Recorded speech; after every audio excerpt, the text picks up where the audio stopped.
সম্মানিত সুধী, আসসালামু আলাইকুম রহমতুল্লাহ বারাকাতুহু। অত্যন্ত দুঃখের সাথে আজকে আমি আলোচনা এসেছি। আজ কয়েকদিন ধরে সবচাইতে যে আলোচনার বিষয়বস্তু সেটা হচ্ছে কুমিল্লাতে বীর মুক্তিযোদ্ধা আব্দুল হাই কালুকে যেভাবে একদল বাস্টার্ড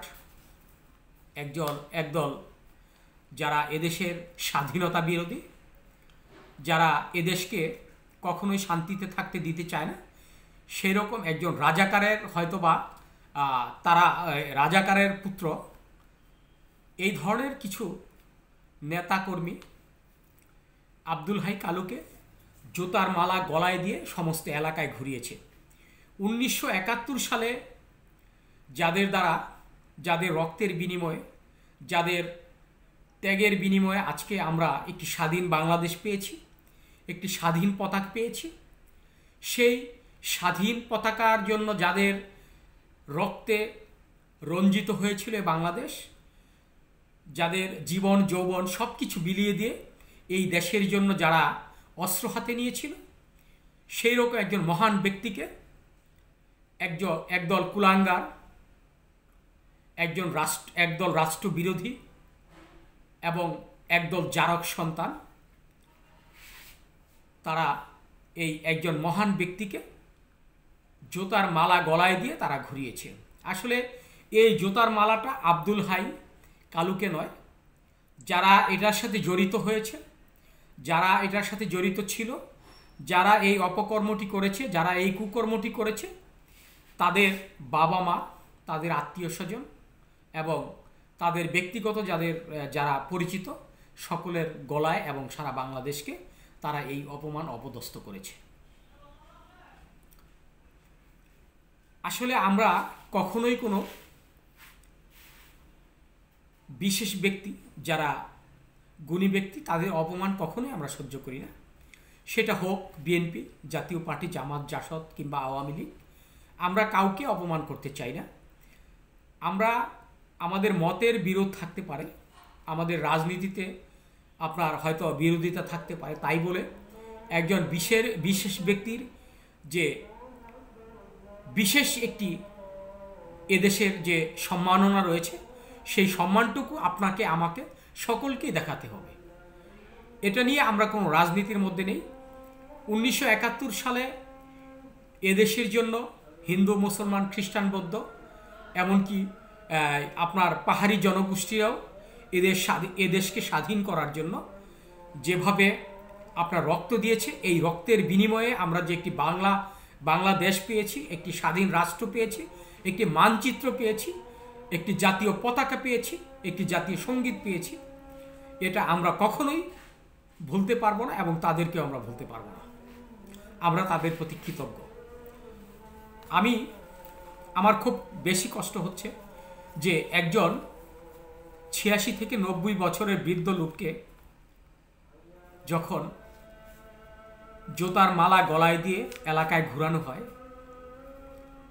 তাদের চেয়ে নিকৃষ্ট কোনো জাতি আমার মনে হয় না পৃথিবীর ইতিহাসে রয়েছে। তারা তো বর্বর জাতির চেয়েও অসভ্য, তারা তো আপনার ইহুদি জাতির চেয়েও খারাপ, যারা এই হীন কাজটি করেছে। আমরা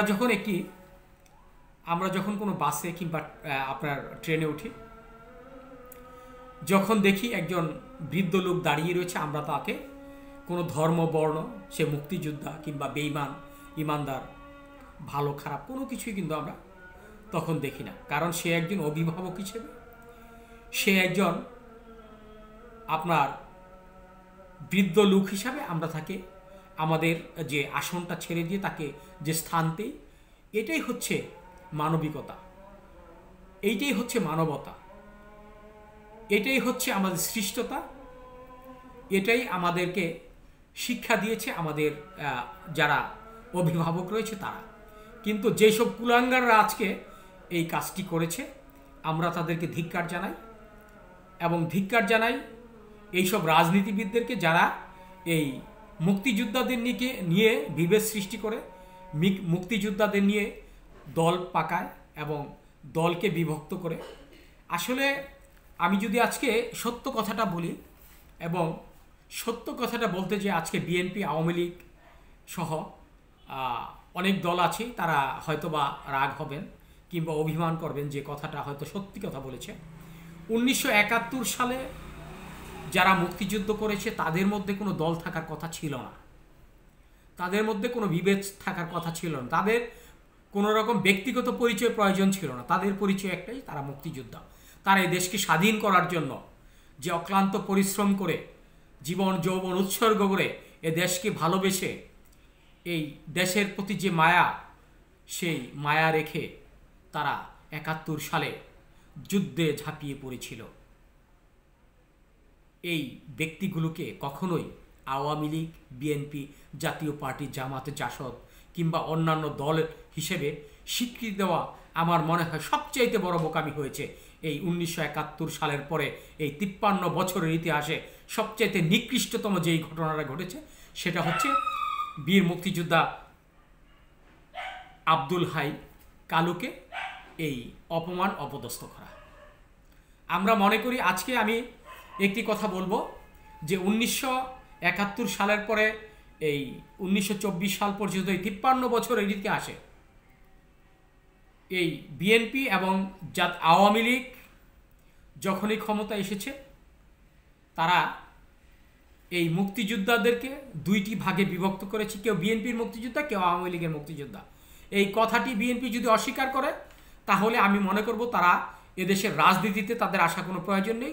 যদি আওয়ামী লীগ অস্বীকার করে, আমি তাও মনে করব তাদের এই দেশে রাজনীতি করার কোনো অধিকার নেই। তার কারণ হচ্ছে এই 53 বছরে আমরা যখন বিএনপি ক্ষমতায় আসতে দেখেছি যে আওয়ামী লীগের এই মুক্তিযোদ্ধাদেরকে ততটা মূল্যায়ন করেনি, বলেছে এই মুক্তিযোদ্ধারা ভুয়া। আবার এখন আওয়ামী লীগ দীর্ঘ 16 বছর এদেশে রাজনীতি করেছেন, দীর্ঘ 16 বছর